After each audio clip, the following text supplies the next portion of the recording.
Great. So welcome everyone to another NoBeC talk. Thank you for joining. I will share my short welcome presentation as always. Yeah, so thank you very much for joining us for another session of NoBeC talks. Today, we are going to have a very similar agenda, starting by a very short welcome. Then we are going to have our early career researcher video. This time it will be Niels Kobis from the Max Planck Institute for Human Development in Germany, speaking about bribery across borders, experimental evidence on conditional corruption from 21 countries. And then at 1:15 here in Philadelphia, we will have the main talk today, which is in charge of Professor Simon Gaechter from the University of Nottingham. He will speak about the behavioral logic of rule following and social norm compliance. And as always, we will have 15 minutes of questions at the end. So just a reminder, as always, that this talk series is organized by our Penn Center for Social Norms and Behavioral Dynamics. We are a research center at the University of Pennsylvania that does consulting, research, and training around social norms and behaviors. As always, also, I brought you a very small piece of some of the work we have been doing in the last few years. In this opportunity, I want to tell you about our social norms manuals, which we did around 4 years ago for UNICEF, both in Asia and Africa. And these are public reports, public documents that summarize the contents of a specialized course that we did around social norms. So they have a very simple structure and very didactic materials and exercises. And it's a very good material if you want to learn more about the basics of social norms, and also for practitioners that want to apply this approach in their work. You will find their basic concepts, social categories, social networks, social change, and measurement topics. And you can find these reports, as always, in our webpage. Right, here is once again our list of speakers until August. There was a small change. Our next talk will not be Stefano Fiorin as previously, but Chris Roth. They have switched places, but their titles and talks are the same. And then, as you know, we have talks every 3 weeks, some of them every 2 weeks. You can scan this image if you want to learn more or visit our webpage. And then a reminder as well of our special Goldstone Forum for this year, which is organized by the PPE program at Penn. We will have the famous Robert Cialdini speaking about social norms-based messaging for environmental action. It's also free, also open to everyone. That's Friday next week, April 30th. A few ground rules that you probably already know. Please keep yourself muted. If you can, keep your camera on so that we have a more interactive experience. If you can, change your username to reflect your affiliation as well, to know where you're joining us from. For questions, you can use the chat or the raise hand. This time we won't have a co-author in the audience, but we will have Oigon moderating and arranging that. And then this is transmitted on Facebook Live, and our recording will be available at our website, as always. Right, so let's go to our early career researcher video for today. As I mentioned, this time it will be Niels Kobis, a postdoctoral researcher from the Max Planck Institute for Human Development in Germany, and he will speak about bribery across borders, experimental evidence on conditional corruption from 21 countries. If you want to access his research, more information about his research, here you have a QR code and his webpage. And we have Niels in the audience today. So if you have any questions or comments, please write them in the chat. Yeah, you will be able to connect and discuss the questions. So let me change my screen to the video really quickly.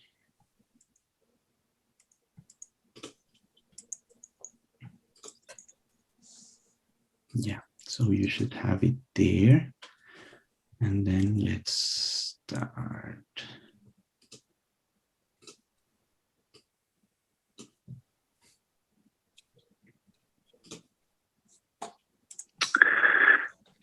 Thank you very much for giving me the opportunity to present our work entitled Bribery Across Borders, Experimental Evidence on Conditional Corruption from 21 Countries. This is joint work with researchers from the University of Amsterdam and the University of Cologne. My name is Niels Köbes, and I am at the Max Planck Institute for Human Development Center for Humans and Machines. Now, one of the main inspiration for the work that I'm about to present comes from research done by Simon Gaechter and Jonathan Schultz. In their 2018 Nature paper, Intrinsic Honesty and the Prevalence of Rule Violations Across Societies, they study how individual cheating correlates with the prevalence of rule violations. And they show that in societies where prevalence of rule violations is high, for example, where there is a lot of corruption, people are more willing to cheat for financial profit. And they convincingly argue that a legacy of inefficient institutions lead to relatively stable intercultural differences in honesty. Inspired by their work, we built on it, and we are doing so in two main ways. First, we are moving from an individual cheating task to an interpersonal task on measuring unethical behavior. In our case, bribery. We are using a bribery game in which we have two roles. One is the citizen who wants to obtain a license. You could think of a driver's license, a fishing permit, etc. And the citizen can do so by either making an official payment or by making an unofficial payment to the public official who is handing out the permit. The public official, in turn, can decide whether to reject or accept the unofficial payment. As you might have already guessed, unofficial payment is a euphemism for bribery in our case. We used a neutrally framed bribery game in that sense. However, the game mimics the typical payoff structure of bribery in the sense that it is mutually beneficial for the citizen and the public official to coordinate on bribery. It, at the same time, leads to negative externalities, as a donation to a charity organization is canceled if the citizen and the public official coordinate on bribery. We played this game using the strategy method. That means that all the participants in our study took both roles, the citizen and the public official. And they played this game not just within one single country, but with participants from different countries, as I will show you in just a moment.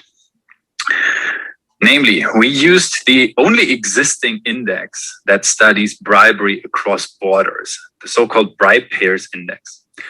This is an index compiling expert opinions about how likely it is that you have to pay a bribe when you're interacting with people from a respective country.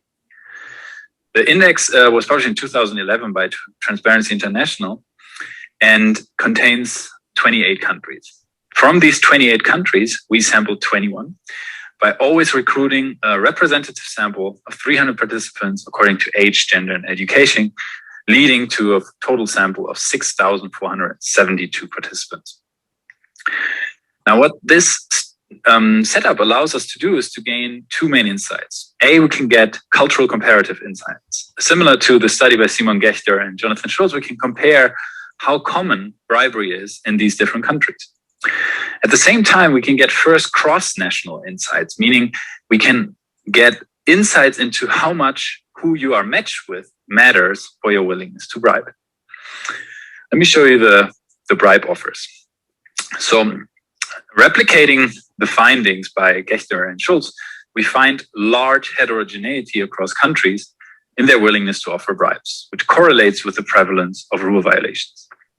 However, and maybe more importantly, we do find actually quite large differences cross-country, meaning that the people's willingness to engage in bribery seems to be largely shaped by who they're matched with. Here in this graph, you see countries with a relatively low likelihood of bribery according to the bribe payers index in green, and those with high likelihood of bribery in darker yellow and red colors. And you see for each country, people's willingness to offer bribes is strongly influenced by who they are matched with.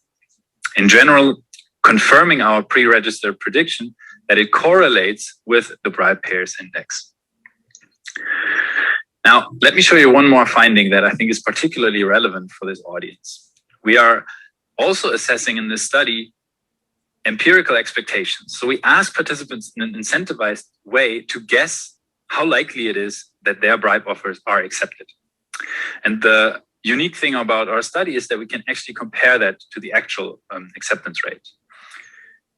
So the first finding here is something that we pre-registered, namely that we expected that these expectations would be shared within a certain country, meaning that participants from a respective country would somehow have converging beliefs about who they are matched with.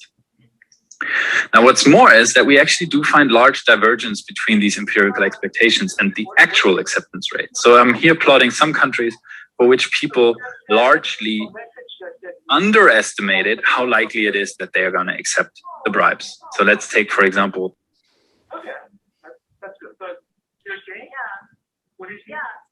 percent of participants to accept bribes. However, the actual acceptance rate in the US was above 55%.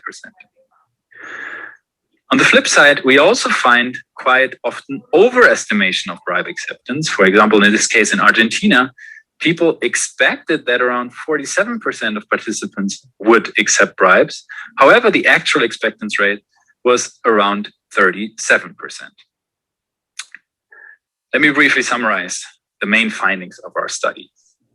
First, we replicate Simon Gaechter's research by again showing intercultural variation in unethical behavior, in our case, bribe offers and acceptance.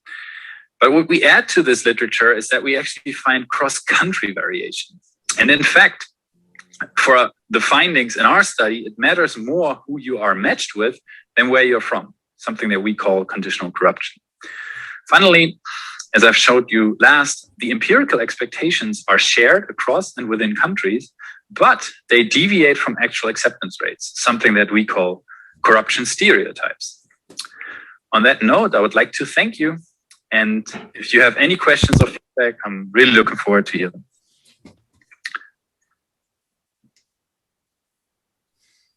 Great.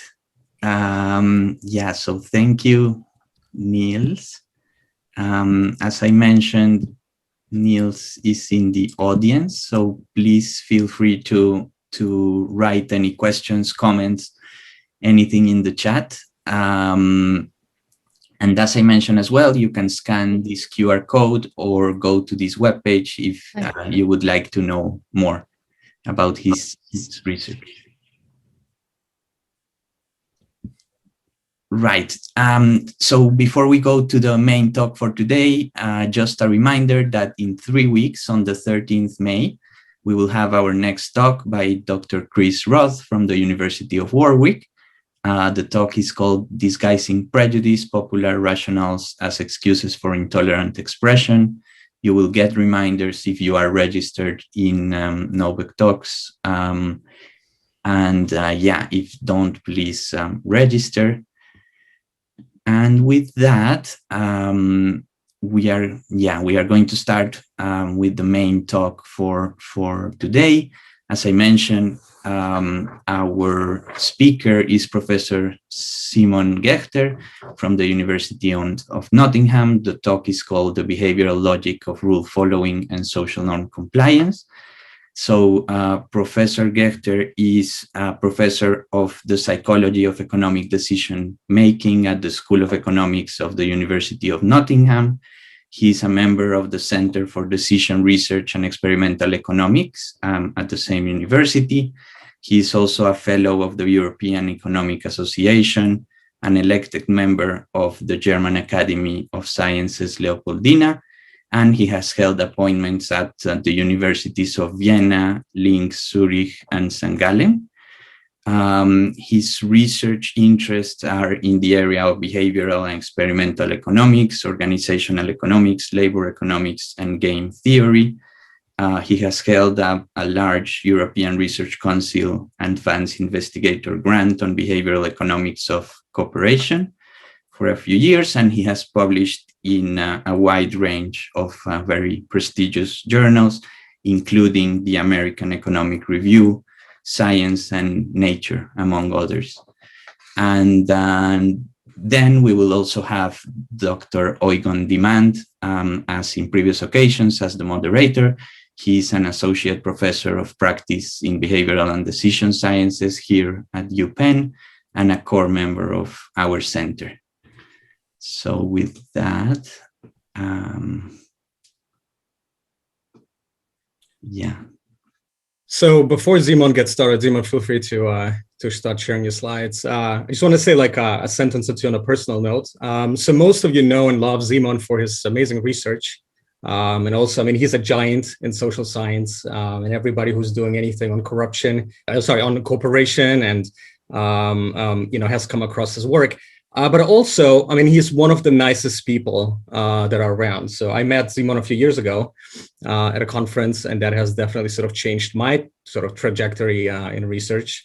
Always supportive of young scholars, always open to have conversations and help. So that's a great combination of human skill and scientific skill. And also, Simon will be way too humble to mention that. So that's why I mentioned this on his behalf, which is today it was announced that he has received yet another ERC grant on large-scale cooperation to do a lot of new exciting research, where this project that he's presenting today is sort of the cornerstone for.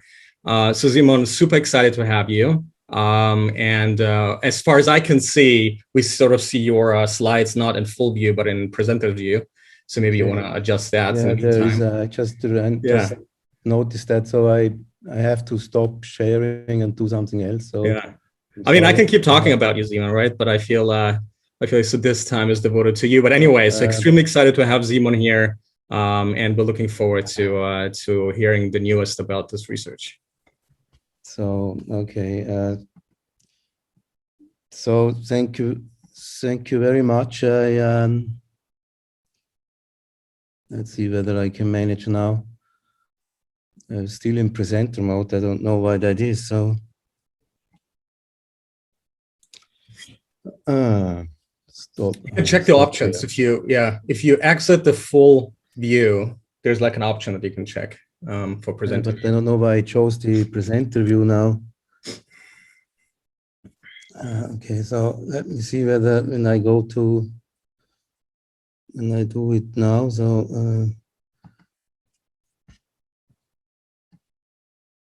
okay, this looks better. So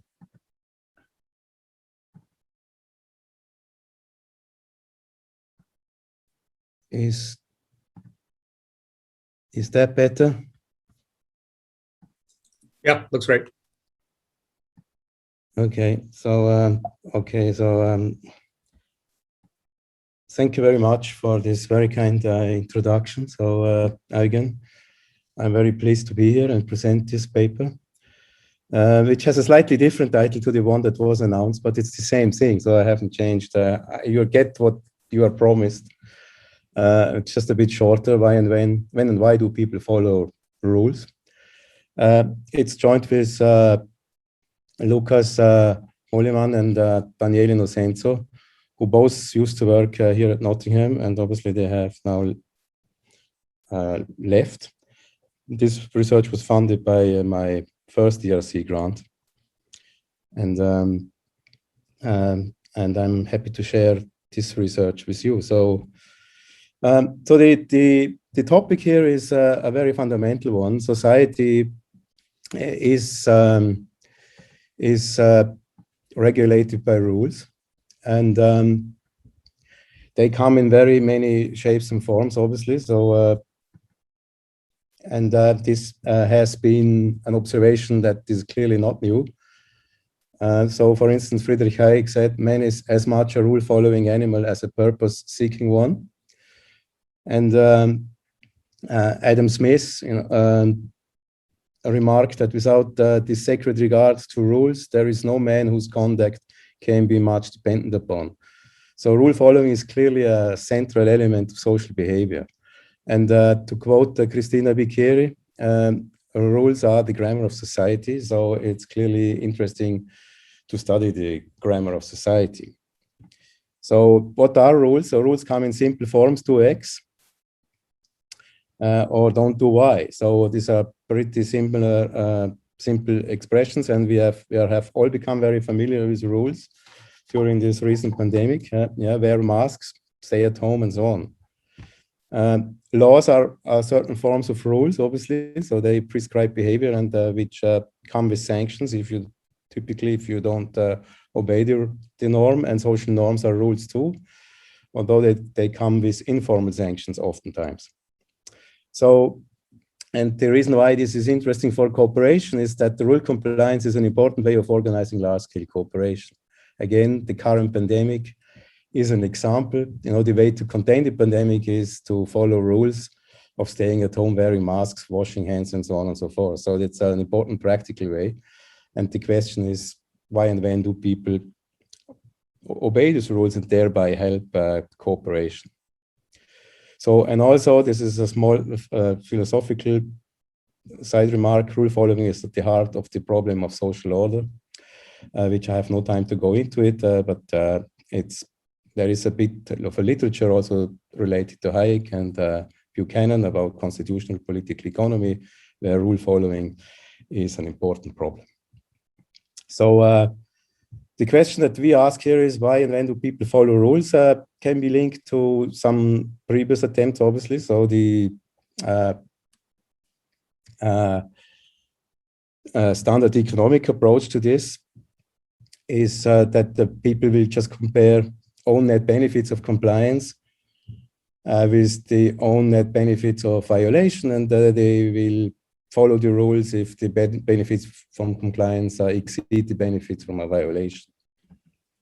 So that's basically the law and econ explanation of why and when people obey laws, obviously formulated by Gaechter many years ago, and in the context of tax evasion, for instance, by Ellingham and Sandmo, very influential research, paradigmatic for the law and economics program. So people will consider externalities of violations on others only if they are incentivized through sanctions, including maybe social disapproval. So what about if people have social preferences, so they care about others, they have other regarding motives? People might consider externalities on others to some extent in their cost-benefit valuation. So if I know that by violating a rule, I might hurt my neighbors or so on, and by not wearing a mask, I might be willing to consider that if I have sufficiently strong social preferences. But arguably, the basic logic is the same as in standard economics. It's just that you're not as selfish, maybe, as typically you assumed in applied versions of this series. So you just care about other people to some extent, but it doesn't change the basic logic. But there's a problem here, and the problem has been observed by lots of non-economic social sciences a long time ago, and the economists are just playing catch up a bit. So standard econ and social preference models are individualistic perspectives. So they just focus on the individual. What are their incentives? They are more narrow or wider, depending on the individual, whether they consider other people or not, but they are individualistic. But obviously, in this workshop, it is obvious people are influenced by other people. And behavior of others also influence the social acceptability of violations. So our assumption here is that rule following likely is due to a combination of individual and social motives. And our goal is to study that. So our approach is here to develop a conceptual framework that accounts for individualistic and social motives, develop a tool to measure all elements of this framework using experimental methods, and to do so in a fully comparable way. So this will be the content of the first experiment I'm presenting. And then the third element of our approach is to test the framework by causally manipulating relevant variables. This will be experiments 2 and 3. So the conceptual framework has lots of intellectual fathers and mothers, and one important inspiration is for us is Christina Bicchieri's work on social norms. And they are obviously interesting because social norms are an important class of rules. So this is just a quote from her book, Norms in the Wild. Social norm is a rule of behavior. So here's the rule, such that the individual prefers to conform to it on condition that they believe that most people in their reference network conform to it, which is referred to as empirical expectations, and that most people in their reference networks believe they ought to conform to it, which is normative expectations. So that's will be an important element into our framework. So screen sharing is paused. Why is that? I can still see you. Okay. Has it changed? No, we're not on the next slide now. So We're what? still on Christina's. Yeah, I don't know why this is. What does that mean? The screen sharing is paused. Maybe just unshare and reshare. Resume share. Okay. Okay. All right. Okay. I said pause share maybe. So here is the framework. I'm sorry for that. So a framework for understanding rule compliance, which is inspired by literature in economics, sociology, and psychology, to which I have alluded a little bit without going into many references. But here's the framework. So compliance is a function of individualistic motives and social motives. So the individualistic motives are obedience and moral obligations. So people might follow rules simply because they have been asked to follow them. And more or less automatic, or because you think you have a moral obligation to follow a particular rule. It's just, might be due to a religious reason or whatever the reason is why you think you are morally obliged to follow the rule. Material incentives, so we have discussed that. It might be too expensive to violate the rule. So for instance, so there's a fine coming with rule violation. And maybe you have concern for other people. So there are externalities related to a rule, and this might be linked to concerns for others of a violation. So these are individualistic motives. And then we add social motives, which is the one that is inspired mostly by Christina, social expectations and conditional preference for compliance. So people have normative expectations. So they think, what's the socially appropriate, what do most people think is the socially appropriate thing to do, which we'll refer to as PN. So the normative beliefs, normative expectations, and empirical expectations, what do other people do? And compliance is conditional on those preferences. You're only willing to comply if other people comply. So these are functions. Here, these are functions of a compliance based on the normative beliefs and compliance based on empirical beliefs. So that inspires our design, this framework. So we will run a series of experiments using an abstract, unambiguous, morally neutral rule of which everyone is aware of.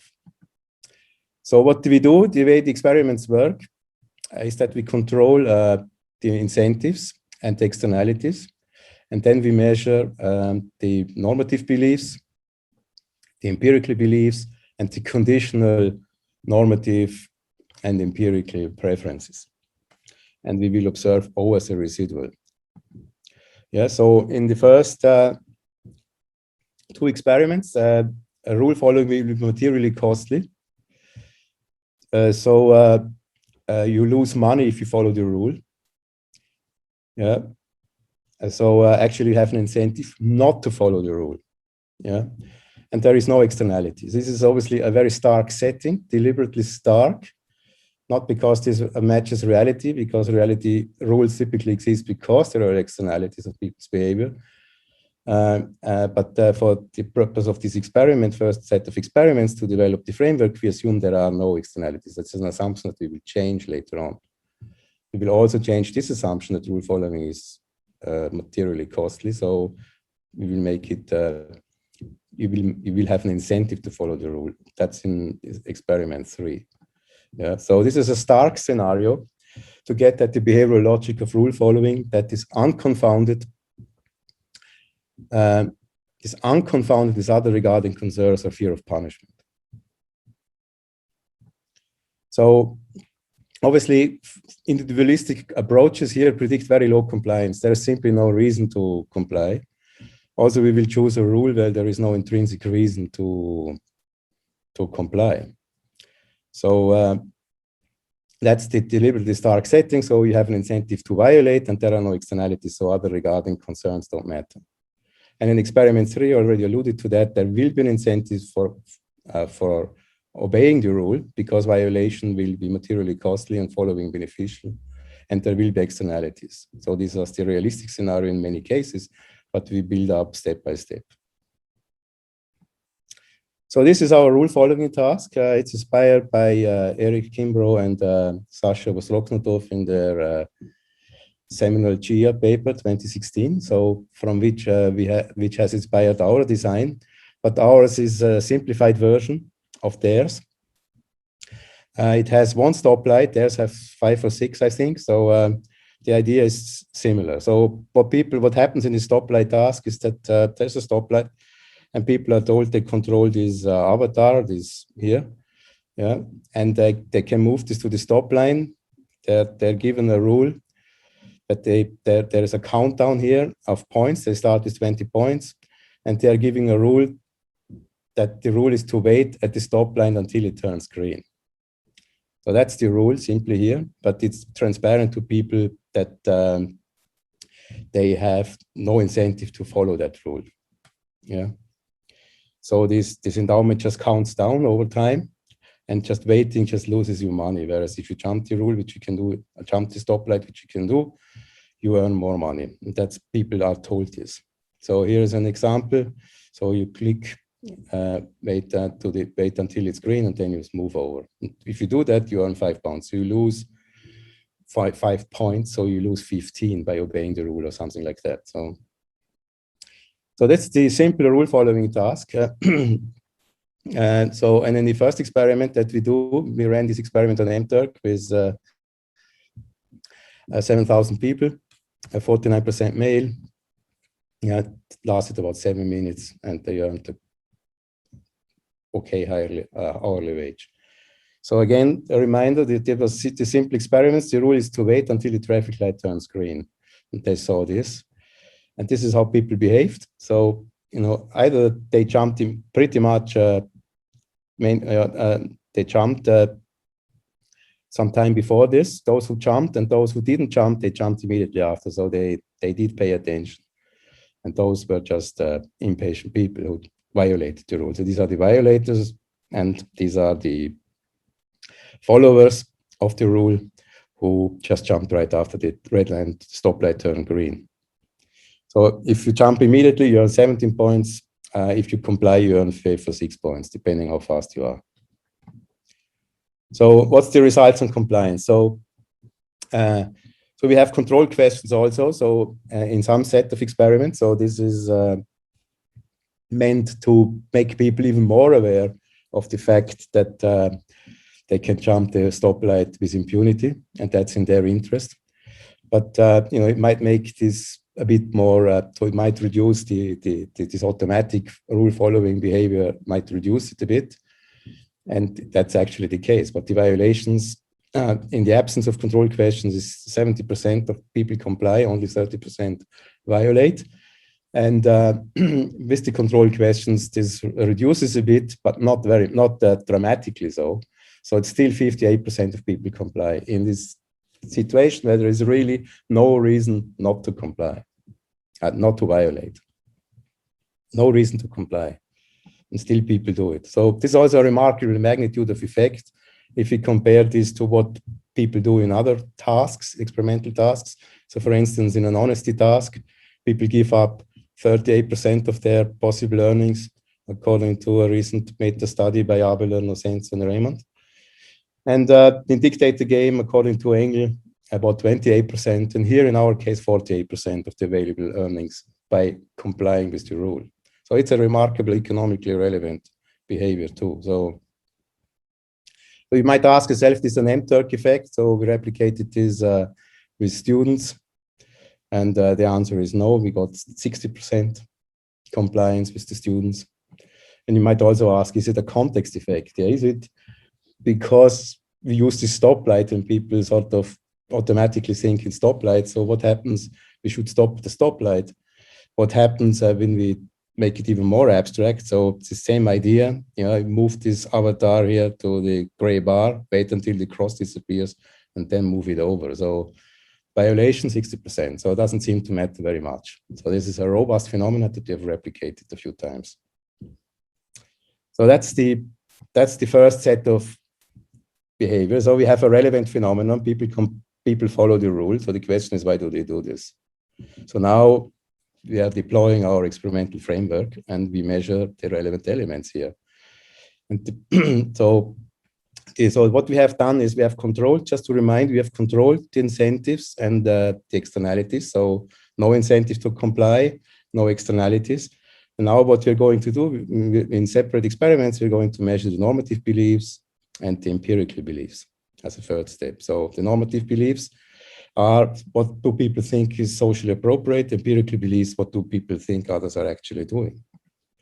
So we designed two new between subject experiments where people read descriptions of the tasks and report the beliefs. So, and the normative beliefs about what constitutes appropriate behavior, and empirical beliefs about the level of compliance of others. So, what about the normative belief elicitation first? What do people think a majority views as socially appropriate? Here we use the method by Krupka and Weber that most of you probably are familiar with. So these almost 500 people received the same instructions used in the traffic light task. And they are asked to rate the appropriateness of waiting at the traffic light, which means to comply, and jumping the light, which means violate, as both of those actions as very appropriate, somewhat inappropriate, somewhat appropriate, and very appropriate. And this is obviously, this is with incentives, so according to the Krupka-Weber method. And what you see here is that these are the results, compliance. This is green here, very appropriate. Most people think following the rule, complying with the rule is clearly very socially appropriate or somewhat appropriate. Only a very minority think something different. For violating the rule, people think the opposite. So it's either very inappropriate or somewhat inappropriate. So, and this is, we think, a remarkable result because even our abstract rules engender strong normative beliefs. Compliance is appropriate, violation is not. So second thing, empirical belief elicitation. So what do people actually think other people are do? Will they comply or not? So these 95 subjects here received the same instructions used in the traffic light task. They asked to report expected percentage of compliant individuals in that task, and they are rewarded for accuracy. So what do we find? Yeah, the mean is here. This is the box plot of the expectations. The mean is, the median is 60%. So it's pretty much resembles the actual rate. So these are different people. So they have their calibrated expectations consistent with actual expectations. So people expect, this means that other people will obey this rule. So, so now this third element, the next element in the framework is that preferences for compliance might be conditional. So people are only willing to comply if other people comply or if other people think it's socially appropriate to comply, otherwise not. So it's a function of these, these are two functions, and we elicit the functions now. So yeah, so of the normative beliefs and of the empirical beliefs. So we measure these conditional preference functions separately. So people asked to indicate their conditional preferences for complying in 5 different scenarios. The normative beliefs, so this is between subjects, so normative beliefs, and another group of people do the empirically believed functions. So if they're given these brackets here, if 0% to 20% disapprove violations, 21% to 40, and so on, of previous participate disapprove violations, what do you do in terms of compliance for each of these positive 5 brackets here? So that's like the strategy method applied to the normative belief quintiles here of the normative beliefs. And the same with conditional compliance on the empirical belief, same idea, it's the strategy method for these quintiles. So we elicit 2 functions. So half of these 300 people do the normative expectations and the other half the empirical expectations. So this is between subjects, but within a given belief elicitation, obviously this is within subjects because it's the strategy method. Okay. So we are getting that people make 2 binary decisions, whether they comply or to violate. So for each of the scenario, they have to say, do you comply or do you violate? Yeah. So, and then they get the earnings of a compliant subjects in a behavioral experiment. And if they violate, they will earn the maximum possible earnings. So I already said that it's a strategy method. So an example is somebody might violate for low levels of compliance of others and comply for high levels of compliance with others. So it's a step function for most people. So these are the results. So preferences are clearly in this abstract rule following task conditional. So compliance rate is increasing in if others disapprove, people are the more others disapprove, the more likely are they to comply. And if others comply, so the empirical expectations, the more others comply, the more likelier they are to comply too. Compliance rate goes up. So this is an important element here. People are willing to comply, conditional on other people complying or approving or disapproving. So, Simon, let me just pause yes. for a sec. We have a few design-related questions, especially about the first experiment. So there's a question as to whether in experiment 1 decisions are one shot, which it seems that it was, right? So maybe you can clarify that. So the rule following task, was there any repetition? Yes. Well, yes, there was one shot. Yes and no. So that there was it's one shot in the sense that there was only one jump to the red light, but as you will see, there were actually three different parts of it, which I will introduce in a moment. But it was not repeated with the same people in the same setting. I will explain that in a moment. Great. And then maybe you can clarify all these normal elicitations and conditionalities right now. Are these separate set of people? Are we talking about separate set of people, all separate, all between. It's still MTurk. Separate set of people. And still MTurk. Yes. Okay. Okay. Because now the reference networks will matter, right? So that's how you make the comparison. No, it's always MTurk, yes. Yeah. And last question by Heidi. I'm not sure what this relates to. I think it's to one of your slides where you show that this is not specific to the task, or we use sort of the neutral lines, you see the same stopping. She asked, could you go over the other context replication you did? It seems like the domain of safety risk is somewhat unique. Yeah, I will not say very much about that because we have done all the experiments that I present to you now in this stoplight task, but we have done this abstract task with a sufficiently large number of people and got the same result. So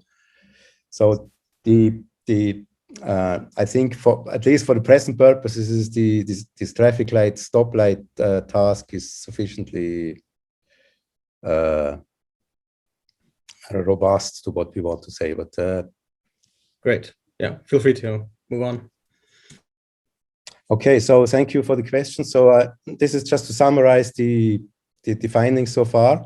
So we've introduced this costly rule following task with an intrinsically relevant rule, so that's transparently relevant for people. There is no punishment, there are no externalities, and nobody to watch. But we find that even in this task, the rules engender expectations about what others do or think ought to be done. So 90% disapprove violations, 60% are believed to comply. Now, these are the normative beliefs, these are empirical beliefs. The willingness to follow the rules is conditional on the expectations. So strong conditionality and preferences for compliance. And that behavior is the result of the interaction between expectations and conditional preferences for compliance, it seems. So 60% compliance in the behavioral experiment. So that's the first set of experiments. And now we move on to the second set of experiments, which is actually now using the framework to test the model and causally manipulate important variables. So we use our framework and we make this observation. In reality, rule compliance happens in a social context. Rule compliance by others is observed, and that will shape these empirical beliefs. Yeah. And they have already seen that the people's preferences for compliance is conditional on other people complying. So if we shock the beliefs, then compliance should change because it's conditional. So, and we can ask the question: how do the empirical beliefs influence compliance and also the normative beliefs? So, now if we see lots of rule violations, do people change the normative beliefs because you know of this conditionality here too? So here's the empirical strategy. So we will exogenously manipulate empirical expectations and measure the impact of the manipulation on compliance and normative expectations. So, that's so how do we do that? So in this experiment, so this relates to the question about one shot before. So in some of these experiments, as I will explain in a second, there were actually 3 phases here. So we had the phase that I showed you before, but every individual was alone, and then we introduced other people. So, and so now this is still a decision maker, and now they see other people whose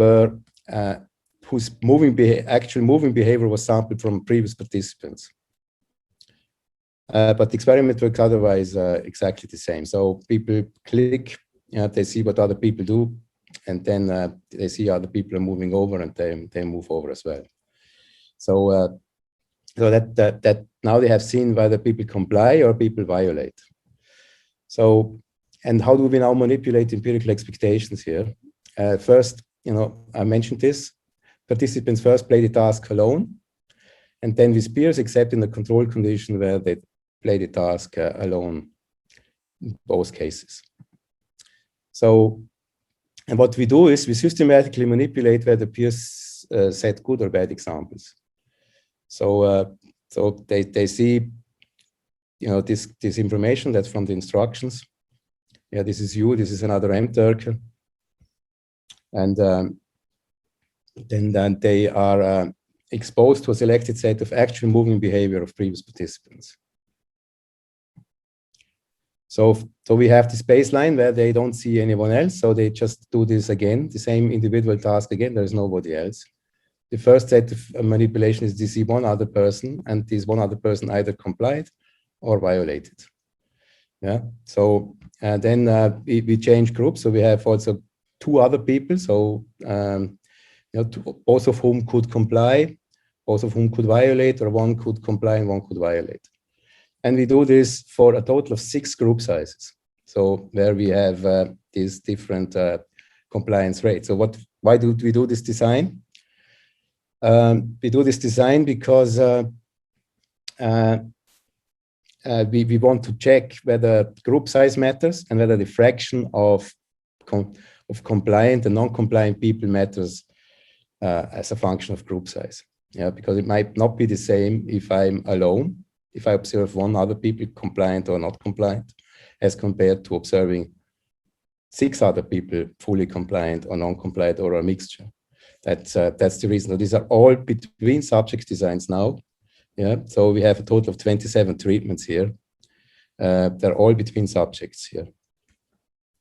Yeah, so So that's the result here of compliance we get. So this is an asymmetric. So what I show you here is how does compliance change relative to the first task where people played this stoplight task alone. And now they see either 1 peer, 2 peers, 3 peers, 4 peers, 5 or 6 peers, and they see either they violate or they comply. And this is true for all these different peer group sizes. Yeah. So for instance, what we see here is that a 1 person compliant leads to a drop in compliance by about a change in compliance, a negative change or less compliance from the baseline of about 15 percentage points. Observing the other peer compliant doesn't make people more compliant.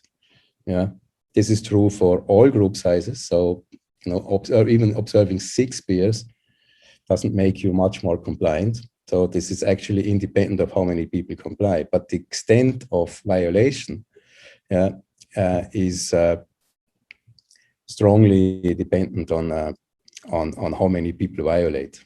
So, depending on the group size. So, if you are the only one, then this has almost the same effect as if there are 6 other people, but who violate. And if there is a mixture of compliance and non-compliance, as we can see here, compliance. The violation of compliance is less dramatic if there are at least some compliant people around.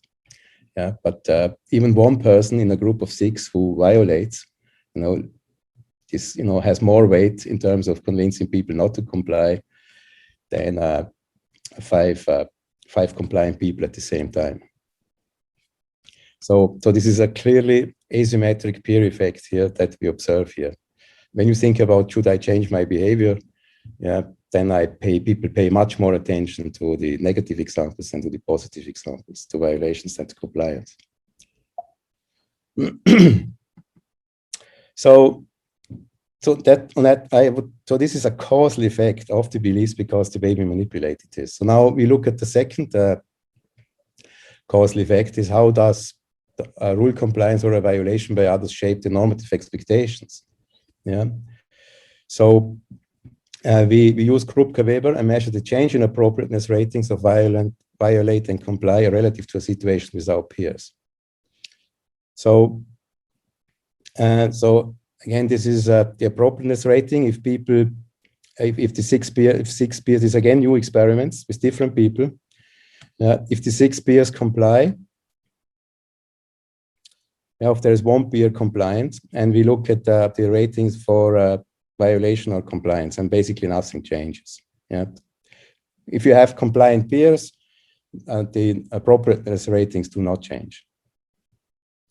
If you have non-compliant peers, in particular, if there are 6 violating peers, violation becomes more appropriate. So people think violating now is more socially appropriate, and less.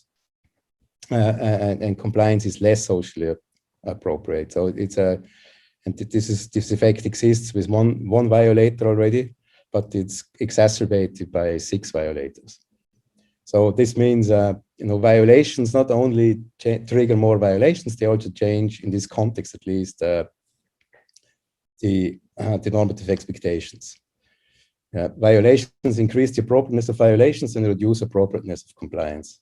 Whereas where compliance does not change normative expectations, that just confirms it basically, but violations, undermine the social appropriateness of compliance. So that means this is evidence for rule violations to lower the empirical expectations and the normative expectations, and because of conditional preferences, also compliance. So now. We come to the last set of experiments. Do incentives help here? So we look at the most realistic case of rule following in the presence of externalities and sanctions. So far, we have looked at pure compliance, so stripped down of any other motive. So that's obviously an abstract an abstraction that doesn't exist in reality. So because rules typically exist in situations where behavior has externalities on others. And the rule violations might actually hurt someone. So this is why typically rules exist. And also rule violations are often punished by others or by the law. Yeah. So the next set of experiments therefore introduces externalities. And here violations do harm a charity. So we provisionally allocate money to a charity, and if people violate the rule, then the donation to the charity is lost. And we also introduce enforcement. In our case, it's exogenous punishment. And this punishment is either strong or weak. Yeah. And if it's strong, there is a self-interest motive for compliance, because you lose more than you gain from violating. And if it's weak, you still have an incentive to violate. Yeah. So I explain this explain the details on the next slide. So what we can now do with this, we can test for the causal roles of the externalities and weak and strong punishment for compliance, obedience, the normative beliefs, empirical beliefs, and conditional compliance preferences. So, the externality is introduced by donating $1 to the Red Cross. That if we follow the rule, we pay $1 to the Red Cross. So this is somebody forgoes a benefit if you violate the rule. So we have 3 scenarios that vary the punishment. So punishment just means setting own earnings to 0 if a violation was detected by the computer. So the violation is, so the punishment is there is either no weak or strong punishment, which meant it's a 0 probability of punishment, like in the previous experiments. There's a 10% chance of punishment being detected, a violation being detected and punished, and there's a 90% probability of punishment, a violation being detected and punishment being inflicted. So the way we set up this design, if you think about this, the parameters of our setting in no and weak, the material incentives are still negative. So meaning you still have an incentive to violate the rule, although you might get punished, but the likelihood is sufficiently small. And the strong punishment means you actually lose money, so we have an incentive to comply. So we do 5 experiments in this. So the behavioral task, 500 people, again, to measure the compliance. Then normative expectations with 100 people, empirical expectations with 100 people, and conditional preferences on normative expectations and empirical expectations with 150 each.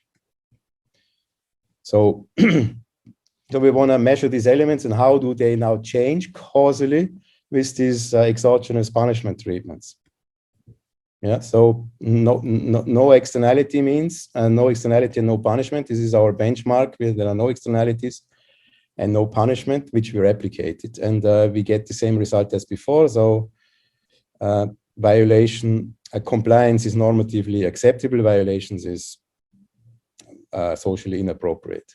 So this is what we have seen before and we replicate it. And now the question is, what happens if we introduce punishment and no punishment? So there is now an externality here, but no punishment. Then there is weak punishment and there's strong punishment. So, the result is nothing much changes at all. So the way people evaluate using Krupka-Weber, the social appropriateness of violation and compliance doesn't change at all, or is not affected at all by the presence of externalities or by the incentives, so strong or weak punishment. So what's socially appropriate and inappropriate is independent of the incentives and externalities. No interaction effect of incentives and normative expectations.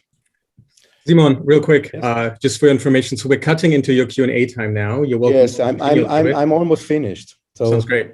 We have a few questions here. I need a couple more minutes and then I'm done. So that's great. So what happens with the beliefs? Are beliefs affected by this? So this is again without externalities and without punishment. Again, 60%. If we introduce externalities, this shifts a little bit. The beliefs shift a little bit. This is the median here. Yeah, with punishment, the weak punishment goes up a little bit more, and with strong punishment, more again. So the beliefs are clearly affected. So there is a strong interaction effect of incentives and empirical expectations in the direction that we would anticipate from an economic point of view. So because now we have incentives, so you should comply, maybe, given that people comply anyway. So to a significant degree, this is consistent with economic reasoning, economic theory arguments.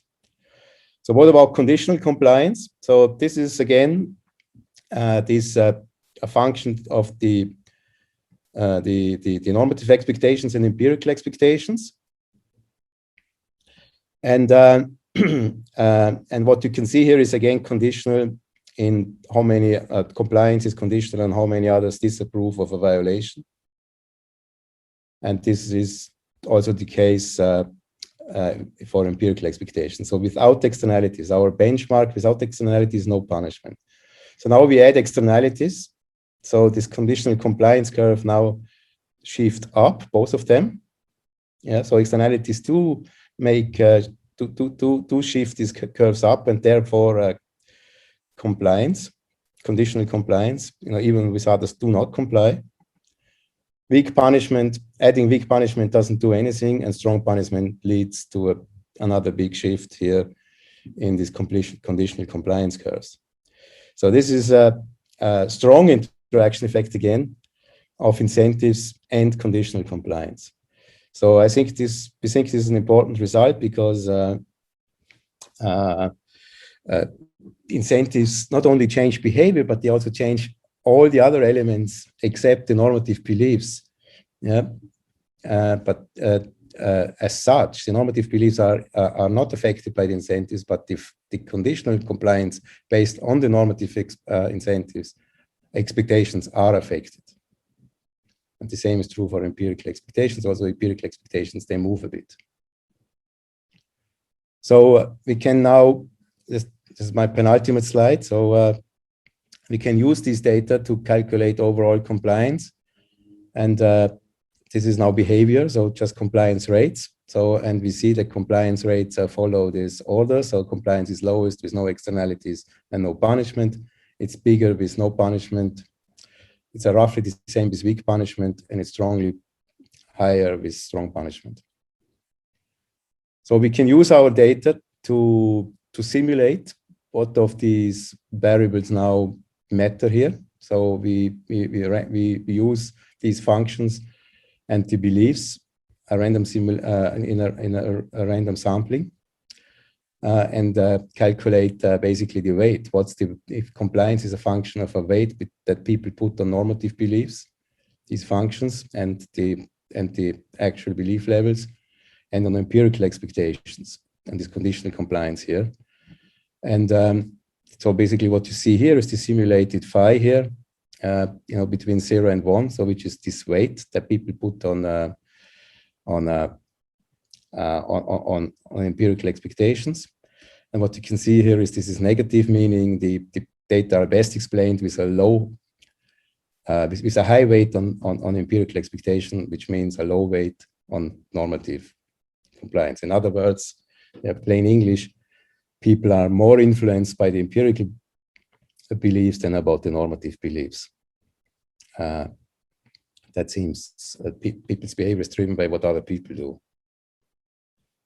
Okay, so let me wrap up just in my last slide here. So why and when do people follow rules? So to study this question, we have developed a framework that allows us in one framework, in one setting, to study individualistic and social motives. So we find that a surprisingly large number of people follow rules even with low social expectations. That is, if other people have low normative beliefs or low empirical beliefs, and if there are no externalities and no incentives to comply. So there is a strong obedience type of component in rule following here. Yeah. The presence of externalities increases compliance a little bit. Incentives, weak incentives don't increase compliance, strong incentives do increase conditional compliance substantially. we found that compliance is strongly conditional on normative beliefs and on empirical beliefs. And the high levels of compliance above this intrinsic level here are possible if beliefs, normative and empirical beliefs, are high. So strong punishment can keep the empirical beliefs high, and so can rule following peers in the absence of punishment. The rule violating peers, however, can lower the normative beliefs. And it seems to be the case that the empirical beliefs seem to be stronger than the normative beliefs, which means that high compliance requires high empirical beliefs. Thank you very much. Great, Simon. Thanks so much.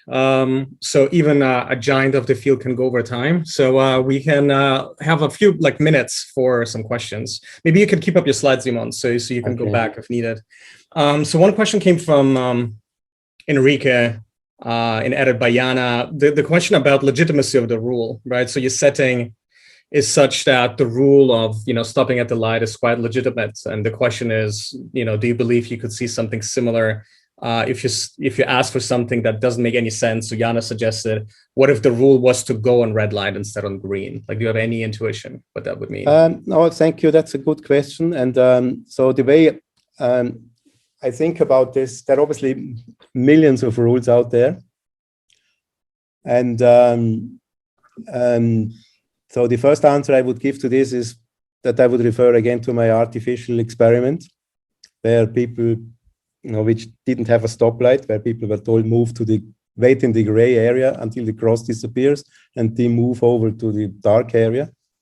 Yeah, and the compliance was very similar. So I think we haven't run yet this full gamut of experiments on this setting, but at least in terms of behavior, it doesn't lead to any different compliance. But the more important argument here is the way to think about this is it's more of a framework to be able to study the behavioral components of rule compliance in one comparable setting. And the traffic light task I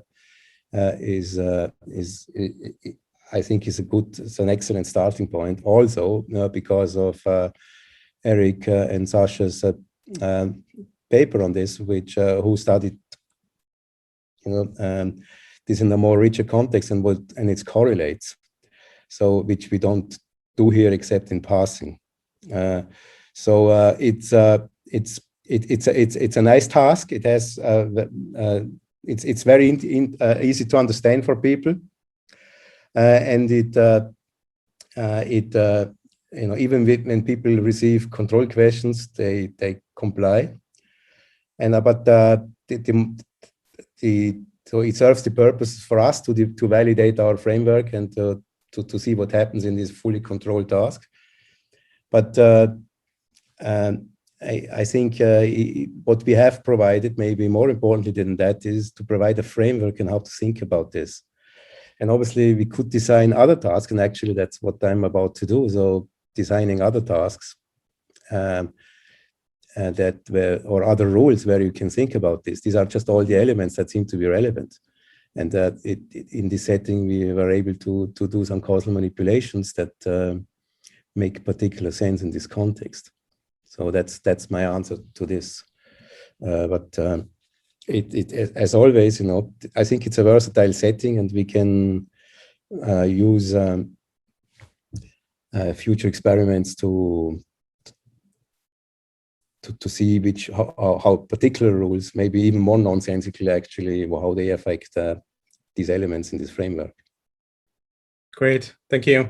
So let me interject with my own question here, because with your second experiment, what's interesting, it relates well to even the research that you and I do. But what's surprising, in addition to finding these asymmetries and how people follow, examples, you find that people are not really sensitive to how many people are violating, right? So you see some variation, but it's not really a lot.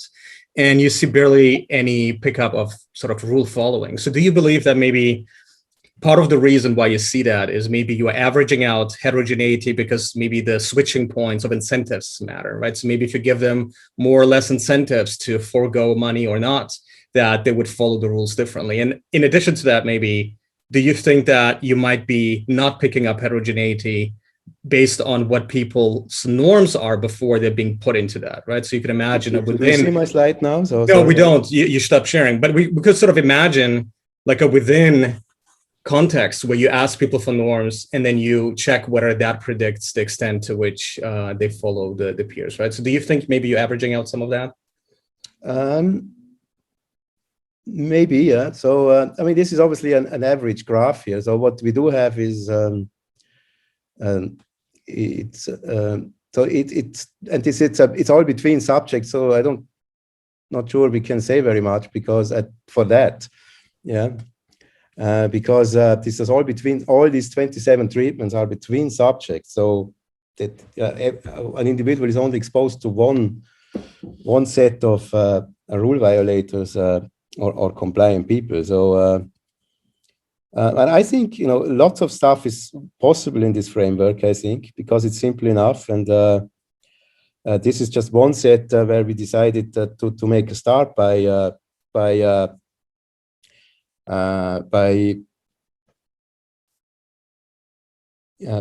developing this framework and do some comparative static exercises to see how important elements of the system, like the empirical beliefs, change compliance and change normative beliefs. I mean, that's what we have done so far. But yeah, I think for these insights to make even more of a splash, you might not only vary the size of the groups, but also the size of the incentives that they forego in following the groups, or So I mean, you try to pick up this motivation by increasing the cost of not following more or less people, but you're not increasing the individual cost of foregoing that money or not, right? So it seems that maybe that's something that you would need to show as well to really make a point about rule following in the context of peers, right? But no, I mean, I think the main point of that section of the paper is just to say empirical beliefs change compliance causally. That's the main point of that. So in the system, and we can say something because of the group size that we manipulate. We can say something about that. So it's it's relative to the group size we share what happens, and that whatever the group size is, observing everybody compliant doesn't make people more compliant. Yeah, so I think that's what we can say here. We can say something about empirical beliefs, and I think that's exactly what we want to say at this stage in the framework. Yeah. So I mean, it's already a complicated paper, I tell you. So it's 14,000 or so individuals. So the point of this paper is, I think it's just to have a framework where we can causally manipulate important elements of the framework to see what happens in terms of compliance in this setting. Great. Yeah. So we are out of time. So people who want to jump off may want to do that. But Jana has her hand up and she might want to ask the last question real quick, maybe. Thanks for a great talk, Simon. It's really a lot of food for thought, and given the importance of the empirical beliefs and this rule following in the context of peer behavior, I think it's also a great framework to address the question who becomes the peers. In the real world interactions, this association with groups is also something that is very much implied in pro-social behavior. And I think that this question, of course, it's not a part of this project. I'm just intrigued by this asymmetry of the responses to empirical beliefs, but also how that could offer a possibility for choosing groups which suit you, and groups that maybe align with your normative beliefs and so on. I agree with that. And Eugen and I have, Christina and Daniele, we have a paper where where we manipulate social proximity, and that without social proximity we get a similar asymmetry in behavior in violations of the norm, but with social proximity this is mitigated. Yeah. So again, I think the most important point of this paper is to demonstrate in one setting the economic arguments that basically the channels that we have are not new. I think what is new is to develop this framework and to see how in like an equilibrium system, if you change things here, what happens in this framework? So it's a way to think about rules and rule following in a coherent framework. That's really what this is, and I think obviously I hope that I and others use this at some point and are inspired by it. But you know, I certainly got the idea.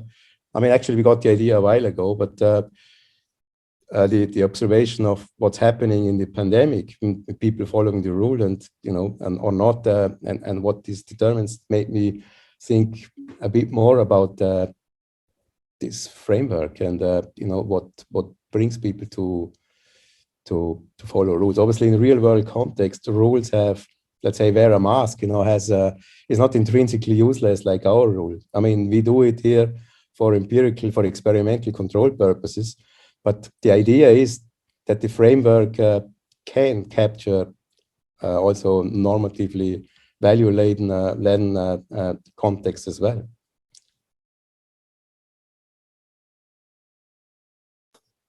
All right. So yeah, I think we've run out. Sorry for being over time. So it's fine. Yeah, it's very interesting. So yeah, so we've run out of time for today.